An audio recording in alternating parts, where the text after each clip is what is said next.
Hello, welcome to another video. I apologize for the absence. If you are subscribed, then you know from the community post that I haven't been as able to be consistent with my videos and stuff, but I feel like now I'm a little bit more able because I have a new setup. As you can see behind me is just like a blanket that's on a tiny corner of my bedroom wall, and thanks to Bekah Softly Galoshes, she gave me some good advice on like a studio setup in a really tiny space. So I have this fancy new ring light that actually I really like. I think it looks super pretty. I know some people don't like the ring reflection in the eyes, but I feel like it looks pretty. I'm sorry if it bothers you, but this light was pretty much my only option because it saves a lot of space, because the light itself has a camera mount right in the middle of it, so I don't have to have a tripod for the camera. And then before I had 2 to 3 tripods for softbox lights, which was like way too much room being used. So yeah, this is a lot more space saving, and I hope you guys like the way it looks. But yeah, anyway, I do have some roleplays planned soon, but for this video I just wanted to do something really simple. So I'm going to be reading a bedtime story to you that was written by one of my friends, Kelpie. And Kelpie has an ASMR channel as well that I will link because her videos are very creative and imaginative, just like this story. Okay, and before I start, I wanted to thank everyone here. So thank you. I appreciate you.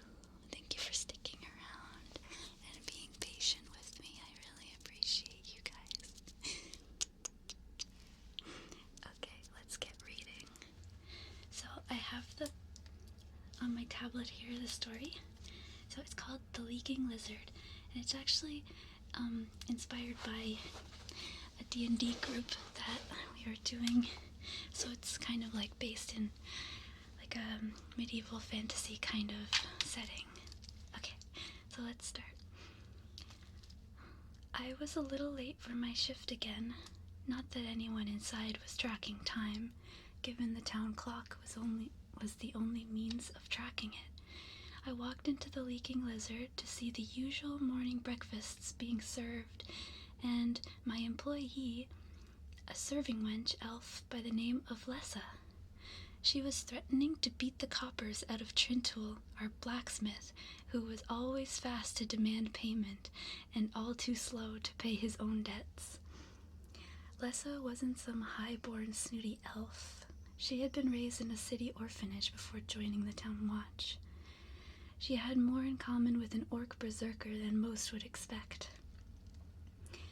Sweetheart, you know I'm good for it. How about tomorrow? Trintoul was abruptly cut off. Cough up the coppers or you'll be added to the soup of the day after I shave you, Lessa shouted. The dwarf staggered backwards in fear, suddenly fumbling for his coin purse. Now, there's no need to use the S word. I was just trying to save coin is all, he said, half defensively and half pleading like a scared child. Everyone knew Lessa had cut a dwarf's beard before. In fact, it was rumored she kept it as a trophy somewhere. The day was nice and steady. Now that it was tourist season again, new customers that might become regulars had started coming in. There was always competition among the inns to get the richest idiots coming back for more. But I needed energy for the night, so I went to lay down for a while. Friday night shifts were always busy, but rumors had been circulating of adventurers coming through soon. Their kind were always throwing around gold like it was made of bronze, but it came at a price. They were often reckless morons, too. I had a good nap.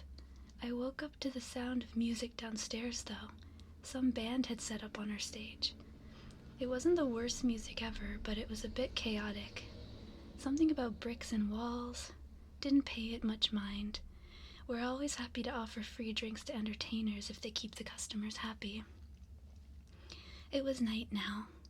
The place was pretty packed and a lot of our rooms had been booked. I had to help a man up to a room. He was a halfling, so it wasn't much bother. He hadn't paid for a room, but he'd been tipping well all night. I didn't want to see him out on the streets this late while so drunk by himself. I had just tucked him in when Kita, my night shift bar wench, came bounding down the stairs. The tabaxi woman told me the thing no one would ever truly be ready for in their humble inn. Adventurers are coming. We both scrambled like lunatics and the bar patrons were fumbling about too. We got out the emergency shatterproof glassware, the stools that wouldn't go through windows, replaced our curtains with fireproof ones, took down all the boards mentioning prices. When we then went over our backstories just in case someone got questioned too much. I could see some of the patrons already panicking. They'd forgotten their scripts at home, but it was too late as the door began to open. A mountainous man covered in tattoos, hair, and enough wolf fur to traumatize animal rights activists walked in first. Hello, what's going on here then? The stench of devil's weed was pretty strong on him. At his feet, a little gnome popped in before a wood elf pushed past them both. "Drink!" she screamed aloud to no one in particular. She locked eyes with me suddenly, like a predator that had found its prey. Alcohol! I moved as fast as I could. She looked like a ranger, maybe a druid. I'd never seen a customer move so fast towards me for a simple ale. She had taken it from me before I could even name a price. How rude, I thought, while simply smiling. "Ma'am, that'll be 1 silver, I said, trying to appear calm. She threw a gold coin on the table and motioned to our whiskey section. I glimpsed a brown and white tabaxi woman wearing armor that seemed heavier than she was.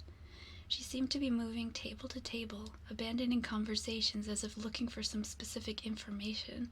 Most people seemed confused or annoyed by her, but there were a few laughs and smiles. The muscle one was at the bar now. His accent reminded me of sheep herders from the southwest. "Do they have beer?" he pondered aloud while staring straight at me. I was sure he was talking to me, but... "I want fish," the tabaxi yelled excitedly from among the tables, suddenly appearing again, rushing to the bar. "They should have beer, right?" At this point, I was a little annoyed at them acting like I wasn't even there. "We have a fine selection of beers. Might I recommend a foaming purple root?" I said, with a strained smile, but the tabaxi woman's eyes lit up. "It's 1 gold a mug or 5 gold for a pitcher," I said. Of course, this was a lie. It was 5 silver a mug and 3 gold for a pitcher. But it was a tourist season, so I could practically smell their coins. They debated about who would pay for a bit. Before I knew, there was about 12 gold on my bar for 1 pitcher. My smile was no longer strained. "Ah, thank you for the tip. Such generous patrons will surely be looking for good rooms for the night." "A room, just 1. We like to share," the tabaxi said as I poured the pitcher. She announced it to me quite proudly. The small gnome appeared in my vision with her hand up. "I would like a separate room, please."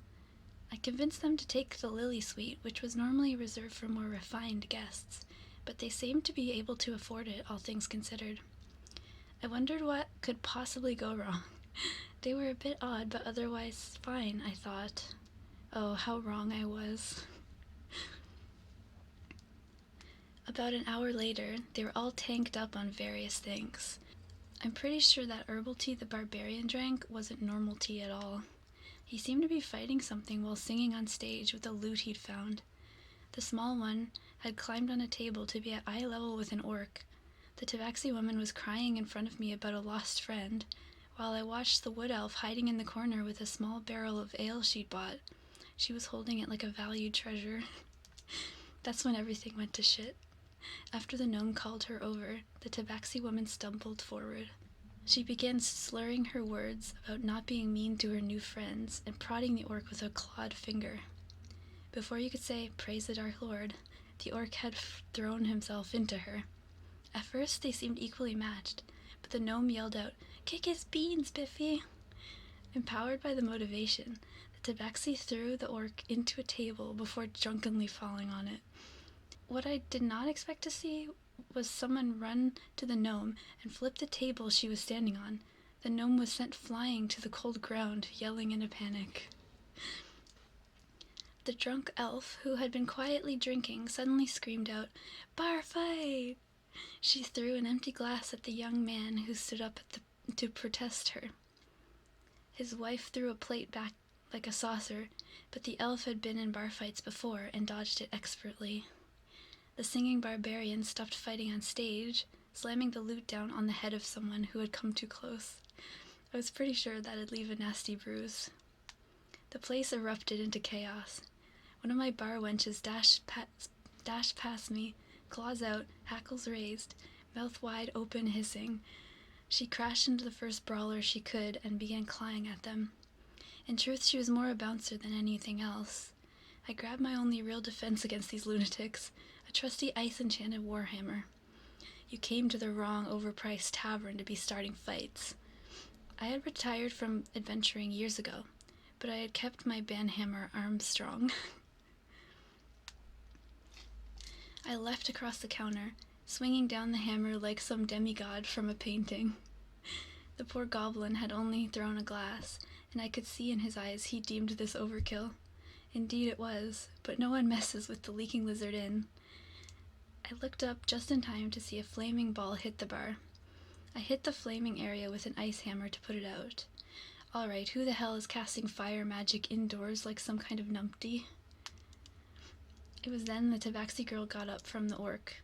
She looked around confused, locked eyes with me, and screamed, "Friend!" before charging at me. I thought for sure, even with my hammer, I was a dead man. I swung high, too high, and she ducked low in a drunken stupor. Before I knew it, she was hugging me? Wait, what? Why? "I give pats," she said excitedly, not even noticing the hammer coming. It was a mercy knockout, really. The singing barbarian grabbed the ranger, who I noticed had used the confusion to pocket as much alcohol as she could when she wasn't just necking it back. The big mountain man said something about the walls moving. I was now sure he was tripping balls as he burst through a window. The elf shouted in protest as they moved down the street. Not my problem anymore, I thought with relief. I threw a look around. My inn was trashed. I heard a, "Hey, mister," and I looked down just in time to see an intricately carved mace swinging towards me. The gnome had struck me with a sneak attack and knocked me unconscious. I wouldn't wake till the small hours of the morning when the guards roused me. The damage to my inn wasn't too bad, but the guards were convinced a demon had possessed someone. Apparently the gnome was a cleric, and had convinced them she needed to find her friends and get them out of the city to finish a ritual. Honestly, I would praise them for their genius deceit if not for the damage they caused. I would later find out I still made a profit, but for now, I had a killer headache. My advice to anyone running an inn is simple. If ever adventurers are in town, just pretend to be closed. I found urine in the wood elf's corner like she was too busy drinking to go to the toilet. There were several glasses. I don't even want to talk about the fur from the tabaxi that hugged me. I've had 5 baths and I still smell of fish. The end. That was delightful. And yeah, it was basically based on our D&D group and how stupid we all are. But yeah, I hope you enjoyed that story. I thought it was funny, and I hope my storybook reading was relaxing somewhat for you. And I will see you in the next video with some more exciting stuff, hopefully. And also let me know what you think about my new setup. I'm hoping that you like it and you can notice the quality difference, because it's something I was worried about for a while, so I feel more motivated to do more videos now. So yes, thank you for watching, and I'll see you in the next video. Okay, bye.